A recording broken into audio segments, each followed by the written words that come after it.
Good morning, children. Hope you all are safe, healthy, staying at home, and maintaining social distance. Last class, we had completed our chapter Acid, Bases, and Salts. In that chapter, we completed define, question answers, extra question answers. Hope you all must have updated your copy. Those who haven't, please update your copy before our doubt class. Next chapter in sequence which we have to go through is physical and chemical change. In this chapter, last year in class 6 you have studied reversible and irreversible change. Some of the reversible changes can be physical changes and some of the irreversible changes can be chemical changes. Now what are the changes? Changes which you see around you, like cooking of food, spoiling of food, digestion of food, your growth, animals' growth, breaking of table, melting of ice, solidifying of water, these all are changes. So now we have to signify whether these changes are physical changes or chemical changes. So some of the changes which we are going through in our daily life is listed here, and we have to identify whether it's a physical change or chemical change. Every day you come across many changes in your surroundings. These changes may involve one or more substances. For example, your mother may ask you to dissolve sugar in water to make a cold drink.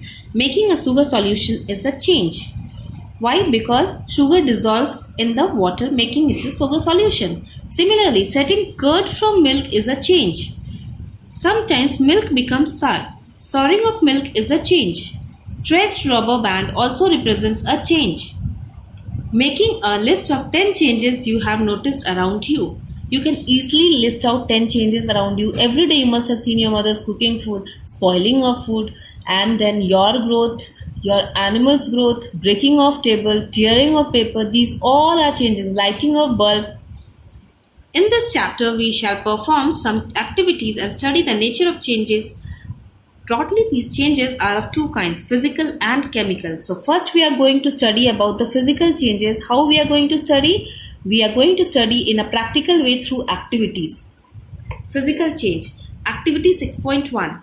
Cut a piece of paper in 4 square pieces. Cut each square piece further into 4 square pieces.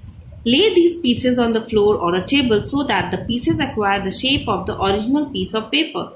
Obviously, you cannot join the piece back to make the original piece, but there is a change in the property of the paper. The activity says here that tear a page into so many pieces and again want to join it. If you want to join, will it be joined to become an original paper? No. But is there any change in the property of the paper? No. It's only the shape and size that changes. So it is a physical change. Activity 6.2.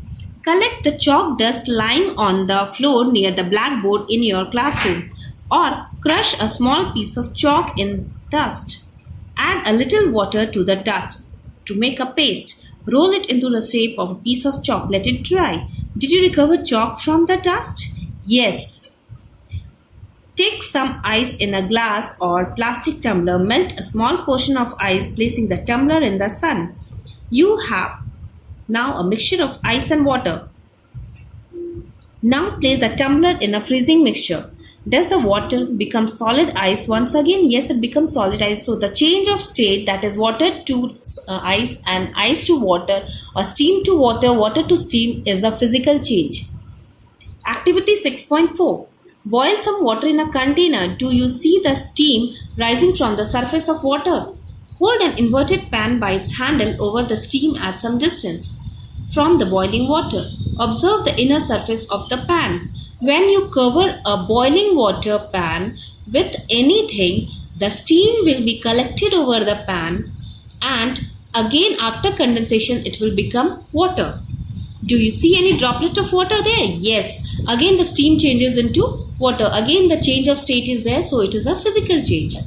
Next activity. Hold a used hacksaw blade with a pair of tongs. Tongs means tweezers.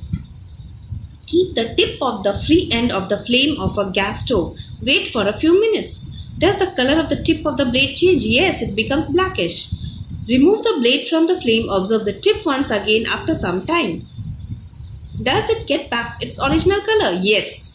In activity 6.1, 6.2 above, you saw that the paper and the piece of chalk underwent changes in size. In activities 6.3 and 6.4, water changed its state from solid to liquid or from gas to liquid. In activity 6.5, the hacksaw blade changed color on heating. So, in the first two experiments, there was change in shape and size. Second and third experiment, there was change in the state of the matter. The fifth one had the change in the color. So these all are physical properties: change in shape, change in state, change in size, change in color. So these all are physical changes. Properties such as shape, size, color and state of a substance are called its physical properties. A change in which a substance undergoes a change in its physical properties is called a physical change. A physical change is generally reversible. It's generally reversible, not always reversible.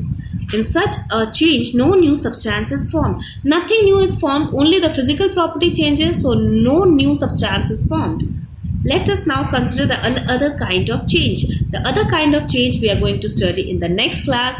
For today, it's enough. You have to understand what is physical change. Now list out the physical changes surrounding yourself. Thank you, children.